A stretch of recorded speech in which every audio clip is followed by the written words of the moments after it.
whether the team is performing clean or unsightly. We'll cover it all here on Washington Football Nightly. I am your host, Louie T. Thank you for joining me. Let's get to tonight's lead story. So I got to thinking about this Week 3 matchup versus Cleveland, and you're asking yourself, why do you have a picture of the Philadelphia Eagles from Week 1 up on the monitor? And I'm thinking about what Joe Banner had to say, and we never really quite talked about what he had to say, and because I don't really care. I honestly don't. I don't have time for that. But, you know, he talked about the Eagles and how Washington football fans are going to realize quickly that they just beat one of the worst teams in football. And, you know, initially when we won that game, we were excited for a number of reasons. One, it's an NFC East division rival. Two, we haven't beat the Eagles in quite some time, 6 games to be exact, 6 straight losing contests against the Eagles. So we hadn't beat them in 3 years. 3, it was a big win, first game of the season, first of the Rivera era. It was a 17-0 deficit that we crawled out of and came back and won the game rather comfortably at 27-17. These were all major developments for this football team, and we were excited. And as a fan base, you should be excited. And as I watched the Eagles last week, I quickly realized they're not a good football team right now. Now, that may ultimately change. They've got Cincinnati at home. This is going to be a really big week for them because if you can't beat Cincinnati at home, their season is down the drain before it even really got started. You're done. You're dead. Your season's over at 0-3 if you're Philadelphia. Even if the division turns out to stink, at 0-3, you essentially have been sentenced to death in 2020 in terms of your season. So we're going to find out a lot about Philadelphia this week, but in saying that, we're going to find out a lot about us as well. You know, forget about Philadelphia. Maybe they are bad. Okay, fine. I really don't care about Philadelphia, to be honest with you. They makes me one bit of difference how good or bad they turn out to be. But I started to ask myself, well, was Week 1 a mirage or was it real? Was that a figment of our imagination? Are the Eagles really bad and are we just as bad, but because they stink worse, we were able to take them out and we're not really a good football team ourselves? Or are we going to be much more competitive than we showed a week ago? I think I already know the answer to that. But this is a big week in taking a step towards figuring some things out about this football team. Because to me, Cleveland isn't that much better than us, honestly speaking. You know, I expected Cleveland to improve upon their season from last year, which was a big disappointment. But they've got a new head coach. They went through some of the same struggles that we went to. This is a first-time head coach in Kevin Stefanski. There are a lot of moving parts, just like we had to deal with this year. Now, they've got more veterans on their football team. You know, they've got a quarterback that's not starting for the first time in an opening week and, you know, getting his feet wet as the team captain and the leader of the team and all that good stuff. They're a lot further along in the process, similar to Arizona was a little bit further along in the process. But they've got a lot of the same challenges that we do. And I look at their football team and I say, they're not that much better than us. This is a team that even if we don't win the game, we should be able to hang tough with these guys and be very competitive, unlike last week. If we don't show some of those things, if we get off to another slow start and they jump on us and we're not able to climb back and they're able to win this game relatively easy with comfort, then you start thinking about, well, what really was Week 1 all about? Maybe the Eagles aren't that good. Maybe we aren't that good, because I'm going to be brutally honest with you. After Week 1's performance, it elevated my thought as to how good this defense was going to be early in the season. I thought this defense had a chance to be really good this season. I just didn't expect it to be right out of the gates like that. You know, I thought we were going to do enough to find a way to beat Philadelphia. We were going to have to scratch, claw, tooth and nail with the Eagles, fight and find a way to pull it out at the very end. And we dominated. 8 sacks, only 70 some odd yards of total offense in the second half. No points surrendered. You know, they only had 50 some odd yards rushing. Like, there were a lot of things that we did really well. You know, forced 3 turnovers. We really dominated that football game against Philadelphia from a defensive standpoint. So we weren't as dominant last week, but we were good last week. But we weren't dominant. You weren't good enough, especially in the first half. So now we're going to find out just how good are you, really. You know, we haven't had a test like this against the run. Cleveland's going to test us in ways we haven't been tested this season. We're going to find out. To me, I'm going to get a really good feel for how good this team really is this season with this football game right here. Whether it's a win or a loss, to me, is of no importance. I want to win, obviously, but it's how competitive we are in this football game. If we lose this game 30-13 or 30-17, and it was really never close, it's going to tell me a lot about this team moving forward and the expectations that I started to get towards the end of the training camp into the regular season, and even after week 1, where I'm like, man, this team is closer to 7-9, 8-8 than they are 5-11, 6-10, which was my initial outlook for the team was 6-10. And then, as we got deeper into camp and right before the season, I went to 7-9. And after week 1, I'm like, man, we're a lot closer to that 7-9, maybe even 8-8 after that defensive performance.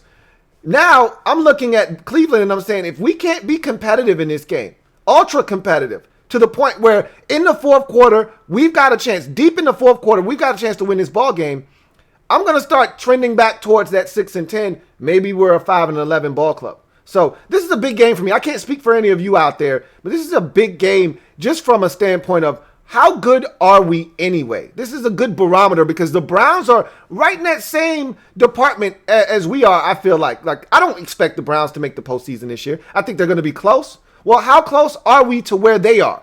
I think they're an 8-8, 9-7 team themselves. If we claim to be that close, then we need to make this a close ball game, possibly win it on the road. If we're not as close, then and we're a 5-11, 6-10 ball club, then they'll dominate us. We're going to find out a lot about this team, I feel like, in week number 3. So let's get to in other news. And before we get to anything that was said, head coach Ron Rivera and linebackers coach Steve Russ both stepped up to the mic today, had some things to say. Before we get to those guys and what they had to say, and it wasn't really a lot to take away from Rivera, but more so Steve Russ. This is the first time he's been available to the media during the regular season. They're taking turns with these positional coaches. In week 1, we got to hear from quarterbacks coach Ken Zampese. Week 2, we got to hear from running backs coach Randy Jordan. Now this week, we're hearing from linebackers coach Steve Russ. He had some interesting things to say about the linebacker group, and we'll talk about that here in a second. But let's get to the final injury report for this team leading up to Sunday's contest versus the Cleveland Browns. So let's take a look at what this injury report looks like for both teams. We'll start with Cleveland. As you can see, right now, 3 guys have already been declared out of this ball game. Linebacker Phillips going to be out of this ball game. Also, Olivier Vernon, defensive end, that's a big one because at one point it seemed like he might be able to go. Before they started practicing this week, the word out of Cleveland was like, hey, he's progressing. Maybe he'll be able to go week 3 versus Washington. Good to know that we'll at least get the same treatment everybody else got along the defensive line, which is no Olivier Vernon. And remember, he's been a thorn in our side when he's been healthy, even going back to his days as a New York Giant. So glad he's not going to be able to go in this ball game. Same can be said for cornerback Greedy Williams. Hey, the less bodies at the cornerback position, the better, because we already don't have enough playmakers as it is. Taking one of their corners off the field is a good look for us as well. You've got 3 guys that are questionable. Adrian Claiborne, who I talked about yesterday, is a big piece for them because with no Olivier Vernon, he's the next guy that needs to step up. And if he's not able to go, all we really got to worry about off the edge is Myles Garrett. Now, that's a big guy to worry about. We'll talk about him a little bit later on. But he's questionable right now. I think he's trending towards not playing. When you look at not practicing the first 2 days and then being limited today, I think there's a chance he doesn't go in this ball game. You look at Denzel Ward, I think he's going to play. I see that he wasn't on the injury report on Wednesday. Thursday, he was limited. He doesn't practice today. One could say, well, damn, he doesn't practice on Friday. He was limited on Thursday. Maybe he doesn't go with that groin injury. And groins are nothing to scoff at. I've told you, I had a groin injury before playing football, and it did not heal until the season was over for me. So I know that groins, it just depends on the severity of that groin pull. And so I'm going to just assume he's going to play, but it would be some great news if we get to Sunday and we find out that Denzel Ward, their very best corner, that means Terry probably is scheduled to have a big day if there's no Denzel Ward. We'll see what happens with him. He's a big piece. Similar to week 1 when we were kind of debating on whether Lane Johnson would play and he was that big item. Same thing could be said here for Denzel Ward. He doesn't play.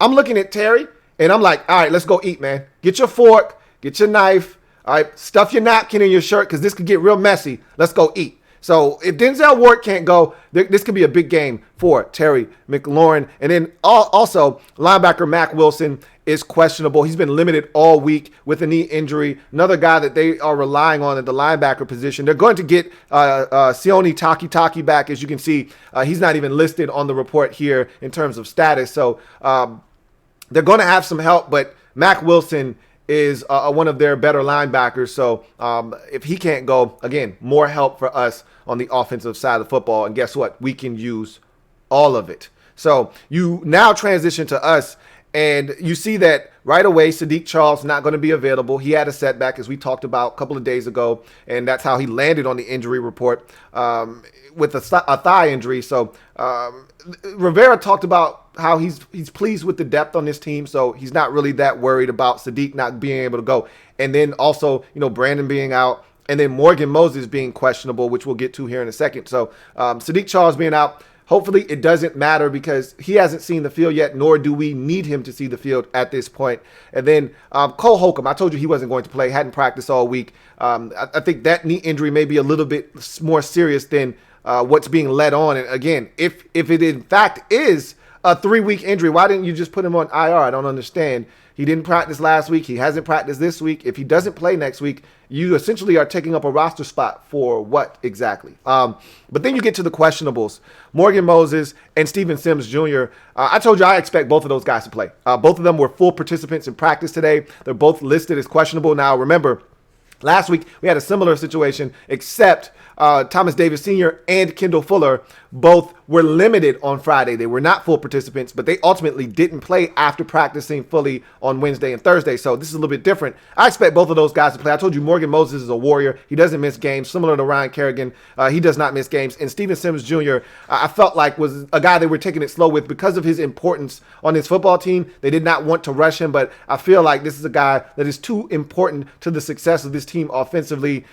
He was going to play unless he was really hampered. Seems like he's ready to go. We'll find out more. Hopefully we don't get a surprise on Sunday morning and find out that this guy is too banged up to go and going to be out of this game. But I expect both of those guys to go. Everyone else that you don't see a status for, they're going to play. Ryan Anderson, full participant in practice today. He's going to go. Thomas Davis Sr., full participant in practice today. He's going to make his Washington football team debut in week number 3. And Ryan Kerrigan with a toe. Did you really think he was going to miss the game? Seriously. He's an Iron Man. He doesn't get hurt and miss games. So, and the guy that is absent, which should have piqued your interest all week, Kendall Fuller, not even listed on the report. So that tells you he's all systems go for his debut for the second time around as a Washington football team member as well. So that's the injury report. Let's get to what was said by these coaches today. Not really much from Rivera today. He talked about the depth along the offensive line and how Morgan Moses being questionable,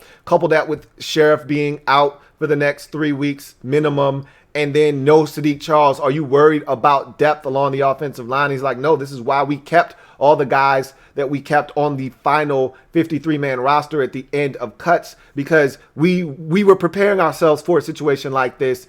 And then a follow-up question was asked about tackle David Sharp and how he's progressing. And they said, look, he said nicely. I mean, what else is he going to say? He said nicely, we feel good about this guy. He's a big athletic guy. We think he will be ready to go if need be. And so we like what we have in terms of depth on his football team. He talked about having, the importance, and he's talked about this before, the importance of having positional flexibility, or like, as he likes to call it, positional flex. Guys that can play multiple positions. And he said he first learned about that in San Diego as a defensive coordinator. And he talked about a player in particular that could play at like 5 different spots.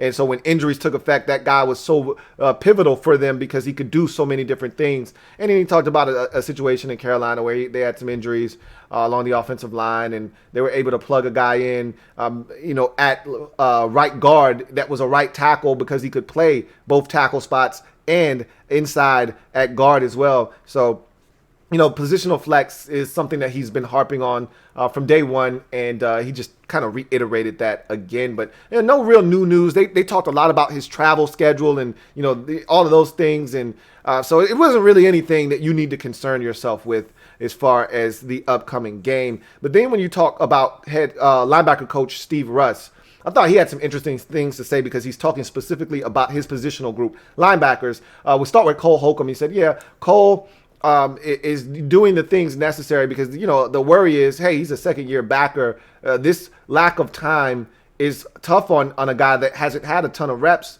Is this a guy that you're going to be concerned about when he does get back into the mix physically? He's like, no, this is a guy that's extremely smart. He's in there taking all the mental reps that he can. And so when he's ready to go, he won't miss a beat. So that's good to hear. But again, until we actually see Cole Holcomb back on the field, we won't know how good he is.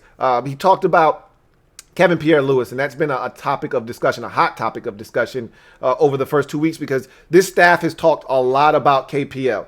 And, week one, I wasn't thoroughly impressed. I told you guys, I was not overly impressed with Kevin Pierre-Louis. He got beat by Dallas Goedert for the touchdown. He didn't seem to be as fast as they tried to make him out to be.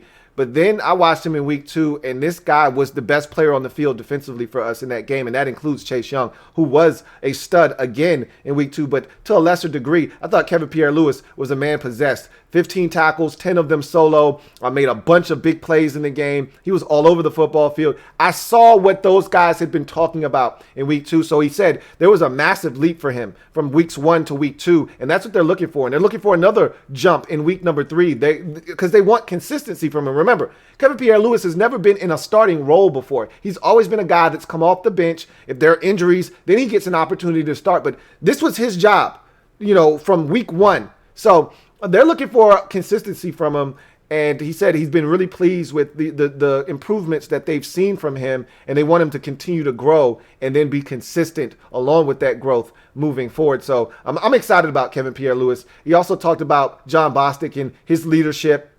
I told you, he's the guy that is the glue of this defense. He's the guy with the green dot. He's calling the plays. He's getting everybody lined up. Like I said, he's the guy that's blitzing, doing a lot of things. To me, he's the key cog defensively, and when he plays good, I think we play better. He was outstanding in week 1. I thought he took a little bit of a step backwards in week 2, but hopefully John Bostic is back to being an impact player in week number 3. He had a sack again last week, though, did Bostic, and he talked about the importance of having a guy that's an extension of the coach on the field, and Bostic has always been praised. Even though he's been on a bunch of different teams throughout his career, Chicago, Indianapolis, Pittsburgh, and now here, this guy's always been praised for being a smart football player. We've seen that already, and Steve Russ was talking about the importance of having a guy with the knowledge of a John Bostic on the football field. So he talked about Bostic, and then he talked about this group as a whole and how they have to attack the Cleveland Browns. And that's something else that Rivera talked about. So let me double back to Rivera quickly, who talked about why they didn't have as much success against Arizona. And he said, look, and this is what I said. Remember, I said, and I think I said this during the film. I know I said this at some point, whether it's the film or on one of these programs this week. I said the problem that I had with the defense this past week against Arizona is that they weren't in attack mode. They were so nervous about Kyler Murray that they were passive aggressive. They were so worried about staying in their rush lanes and making sure that they didn't give him a lot of space to operate, that he was able to dictate to them what he wanted to do. And instead, I said, you needed to be aggressive and just come after him. And what happens, happens. And Rivera pretty much said the same thing. Like, you can't allow a guy like Kyler Murray to dictate to you what's going to happen. You have to dictate to him. You can't let him run on his terms. You have to make him flush the pocket when he doesn't want to. We saw that in the game. He had to throw it away numerous times. He even had an intentional grounding. When he's not prepared to run and you come after him and you force him out of the pocket, you are making him make a decision that he doesn't want to make. When he's allowed to run when he wants to run, it's totally different. So I felt like we just weren't aggressive enough. But back to Steve Russ. He talked about the backers having to play aggressively downhill against these Cleveland Browns offense, especially their running backs in particular, because they're so big and physical. He talked about coming downhill physically and hitting these guys hard and wrapping and getting them down to the ground. You cannot come with arm tackles. These guys are too physical. They will run through that. They get a lot of yards after contact. I stressed that already with you guys. A lot of yards after contact for these running backs. It's no secret that if you're averaging up around 6 yards per pop, you're not getting that just off of big holes. You're getting that because yards after contact are being made, and these guys have been doing it at a high level, and they're two of the better backs in the league at running through arm tackles and getting yards after initial contact. So he talked about the importance and stressed about coming downhill physically and being ready to get into a fight with these big backs. And you have to get to them before they get going, similar to Derrick Henry. If you don't get to these guys before they get going and they are able to rev that engine up and come downhill, it's going to be a long day for the Washington football team on the defensive side of the football. So we go from the coaches talking and in other news to our final outcome for this football game. And I talked about this being a big game and how it's going to be a little bit of a reference point for me as we proceed with this season. To me, this is a benchmark game. You're going to find out where we are as a football team. The Browns, they've had their struggles this year. They got destroyed in week 1. They bounced back against a lesser team in Cincinnati. It was family business. But it wasn't like they blew them out. That was a 35-30 game. So even Cincinnati was able to put up points against them with Joe Burrow as a rookie at quarterback. Now, they've got weapons in Cincinnati. He had to throw it 61 times, though. We're not looking to do that. Hopefully, we'll have some success on the ground and we'll be able to stay relatively balanced. But at the end of the day, they scored 35 points at Cincinnati. We should be able to score. But I talked about this yesterday, and I kind of want to piggyback off of some of the things I talked about yesterday. Some big keys to the game for me: fast start, both offensively and defensively. I thought the defense wasn't that bad with their start to the game last week. They gave up an opening possession touchdown, but after that, for the next couple of drives, they buckled down, including an interception, setting up the defense or offense in great field position. And then after that sudden change of possession with the offense giving it right back, they got right off the field again and gave the offense great field position again. And Steven Sims fumbles the football at the 40-yard line, and just like that, the game was never the same. So the defense didn't get off to that slow of a start last week. They just didn't get any help from special teams and offense. I think this week you have to start fast offensively. I would like to see the first play of the game not be a run.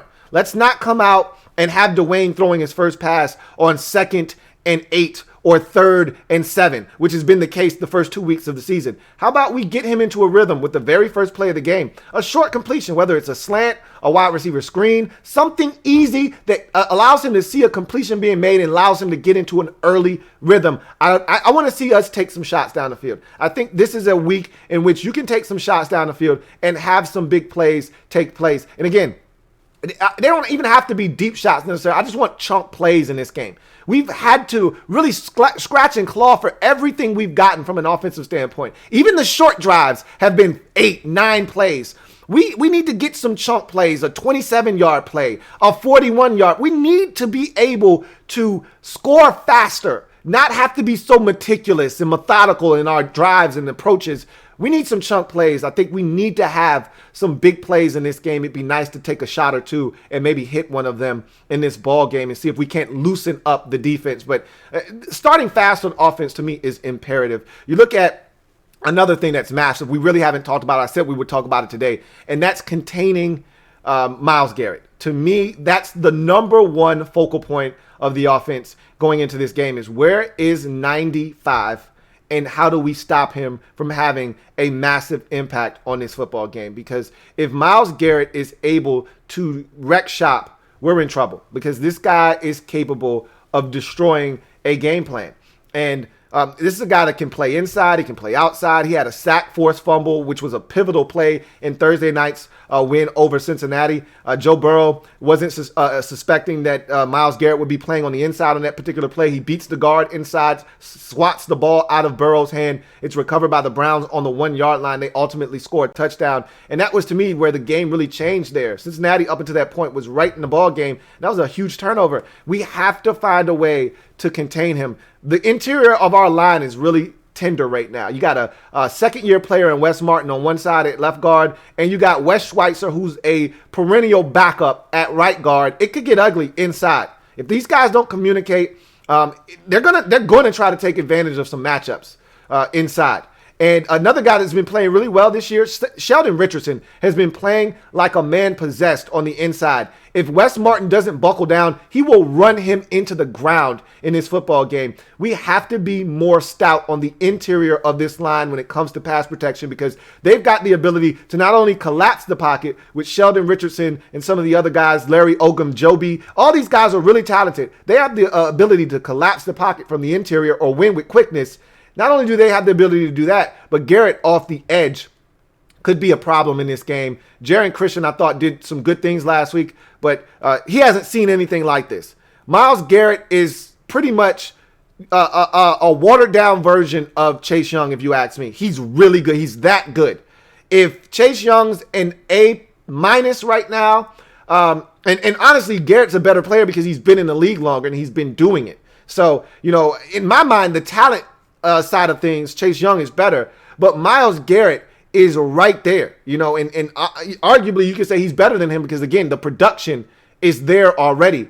But this guy's an A-. If Chase Young is an A, just a regular A, Myles Garrett is an A-. He's right there. He's so good. He's a game changer. There aren't many of these guys in the league. He's one of them. He's a game wrecker. If we do not contain him, it could get ugly for us in this football game.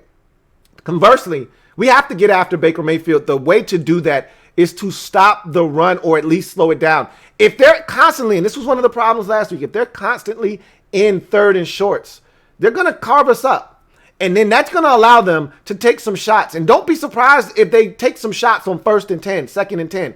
They're going to use our aggressiveness in the run game against us at some point. We have to be ready. Troy Apke cannot allow things behind him. Neither can Darby or any of the corners out there. This is the first game for Kendall Fuller. He might be a little rusty. Guys have to keep everything in front of them. Okay, we have to make them earn everything that they get. Odell Beckham is a problem. We know this from his Giants days. We have to keep him in front of us. No big plays, no easy cheapies in this game. Make them earn everything that they get. And if you put them in 3rd and 7, 3rd and 8, then you can pin your ears back and get after Baker Mayfield. I feel like this is a game where we can come away with 5 sacks. I truly believe that. Baker Mayfield is back there, and he's another one of those guys that loves to hold on to the ball, tries to make something happen. I can see 5 sacks in this game. I think this is a game that is there for the taking. I like this matchup. I really do. Outside of Philadelphia week 1, and I just felt really good about that matchup, this is another one I feel really good about. I don't know when I'm going to feel this good about another matchup because we got some tough games coming up. I don't know if I'm going to feel this good about another matchup for the next 3 weeks, but I can tell you this much. I really like this matchup, but if we don't execute, if we don't start fast, if we don't have a quick start offensively, if we don't get to Baker Mayfield, if we don't slow down the run, if we don't contain Myles Garrett, if we don't take care of the football, these are all things that we have to do in this game. If we have turnovers like we did last week, we can't afford those. We're not good enough for that. We have to take care of the football. We have to slow down the run game. We have to get after Baker Mayfield. We have to keep the big plays to a minimum, keep the ball in front of us, keep our man in front of us. We have to get big plays of our own. We got to get started faster. Dwayne has to be accurate early. Get him going early if you're Scott Turner. All right. And I totally expect the running backs to be a much bigger part of the passing game this week. We've talked all week long about how the running backs haven't had a lot of opportunities. Dwayne said he's going to trust the play calls. Dwayne said he's going to trust the offensive line. Dwayne said he's going to trust the receivers. I expect a lot of targets to the running backs, whether in the screen game or out of the flats, in whatever the case may be. I expect our running backs to at least have 8 grabs total in this game when it's all said and done. And what I'm telling you is, with all that being said, I expect a Washington football victory in this game. Now, this is the last time I'm doing this. I'm going out on a limb again. We're underdogs in this game, as we should be. Okay, but I think we match up very well with Cleveland. I am not afraid of the Browns. I was afraid last week, and I went against my better judgment. My head said, we're going to lose this game. My heart said, hey, man, we look good in week 1. I'm not doing that shit anymore. My head says, oh, no, you can win this game. I'm going with my head the rest of the season. So you don't have to worry about that. But I'm going to find out a lot about my team this week. If we can't go to Cleveland and be competitive, even if we don't win, if we can't be competitive, there won't be too many more of these, oh, we're going to win this week. All right, so I need to see it from these guys this week. Because if we can't go to Cleveland and be competitive, Now I'm going to start trending back towards that 6-10, 5-11 that I thought about before, training camp even got underway. When I was steadfast on 6-10, 5-11, I'm going to start trending back towards that direction. So I want to hear from you guys down in the comment section. Tell me what you think is going to happen, in this game as we go ahead and get out of here. I want to read it in the comment section. Score and more. Give me your score and give me a cliff note. What do you think is going to happen? What do you think is going to be some stat lines for some of the big players in this game? Give me your score and how we get to the final outcome of this game. Leave it down in the comment section along with a like. Sub up to this channel if you haven't already done so, and turn on that notification bell. For those of you on Patreon, I believe, if I've got time, I'm going to put up a little bit of Browns film like I did last week with Arizona, so we could kind of take a sneak peek at these guys and what to expect and what we have to guard against in this game against the Browns in week number 3. That's going to do it for me, your man Louie T. Thank you for joining me here on Washington Football Nightly. I will see you guys directly after the game for Washington Football Overtime. But hopefully we'll be a lot more jovial, and I'll be dressed in something other than all black when it's all said and done. But until then, enjoy your weekend. We'll reconvene after the game on Sunday. You guys have a good one. Here comes the diesel. Here comes the diesel. There's the snap, hand to Riggins. Good hold. He's got the first down to the 40. He's gone. The 30.